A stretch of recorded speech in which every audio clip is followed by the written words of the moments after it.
जय हिंद मित्रांनो, PVK studio 1वर आपले स्वागत आहे। तर मित्रांनो, आज आपण एका नवीन भरतीबद्दल माहिती पाहणार आहोत आणि त्या भरतीची संपूर्ण माहिती तुम्हाला स्क्रीनवर दिसतच आहे।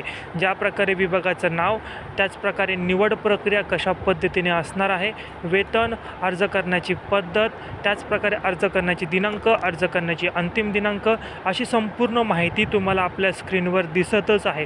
संपूर्ण माहिती तुम्ही काळजीपूर्वक वाचायची आहे आणि जर तुम्ही या भरतीसाठी पात्र असाल तर या भरतीची जी काही अधिकृत PDF आहे ती आपल्या व्हॉट्सअपच्या चॅनलवर दिलेली आहे। व्हॉट्सअप चॅनलची जी काही लिंक असेल याच व्हिडिओच्या डिस्क्रिप्शन बॉक्समध्ये दिलेली आहे, त्यावर तुम्ही क्लिक करायचं आहे। क्लिक केल्यानंतर त्या चॅनलवर तुम्ही जॉईन व्हाल आणि त्या चॅनलवर तुम्हाला या भरतीची अधिकृत PDF देखील मिळणार आहे आणि सर्वप्रथम तिथे तुम्हाला सर्व नोकरीची अपडेट मिळणार आहे। नवीन असाल तर आजच चॅनलला सबस्क्राईब करायचं आहे। असेच नवनवीन व्हिडिओ पाहण्यासाठी हा व्हिडिओ आपल्या गरजू विद्यार्थ्यांना नक्की शेअर करा। हा व्हिडिओ पाहिल्याबद्दल धन्यवाद।